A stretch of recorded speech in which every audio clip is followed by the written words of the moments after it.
ভাই বিদেশি অস্ত্র ছিল, সেই অস্ত্রগুলো কিন্তু অলমোস্ট হচ্ছে আমাদের হল প্রশাসনের সহযোগিতায়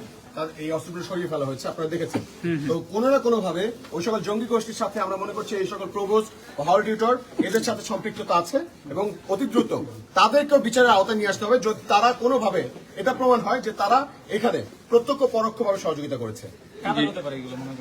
এখানে যারা ছাত্রলীগের সন্ত্রাসী জঙ্গি যারা ছিল, যারা জেনোসাইডকারী ছিল, এই সকল লোকেদের অস্ত্র এগুলো দেখতে পাচ্ছেন, এগুলো কোনো সাধারণ শিক্ষার্থীদের অস্ত্র হতে পারে না। ছাত্রলীগের জঙ্গি এবং সন্ত্রাসীরা তারা এগুলো রাখছে এবং তারা যে অস্ত্রগুলো ছিল বিদেশি অস্ত্র সেগুলো থেকে তারা রাতের বেলায় বিভিন্ন ধরনের অপকর্ম ঘটাচ্ছে এবং তারা রাতের বেলায় এর থেকে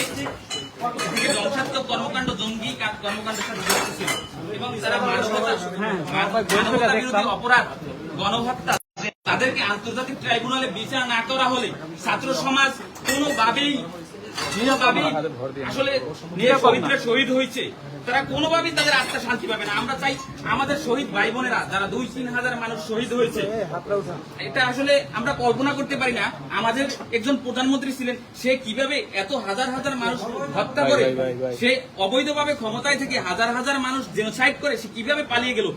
আমি ভারতকে হুঁশিয়ারি দিতে চাই, আমি ইউরোপীয় ইউনিয়নকে হুঁশিয়ারি দিতে চাই, আপনারা বেলারুশ অথবা যে কোনো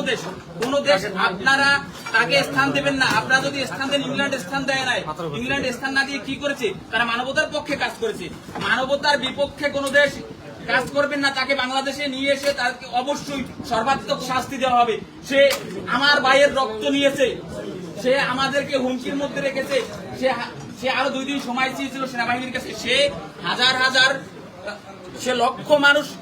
মেরে হলেও সে চেয়েছিল যেভাবে হোক আমি ক্ষমতায় থাকবো, কিন্তু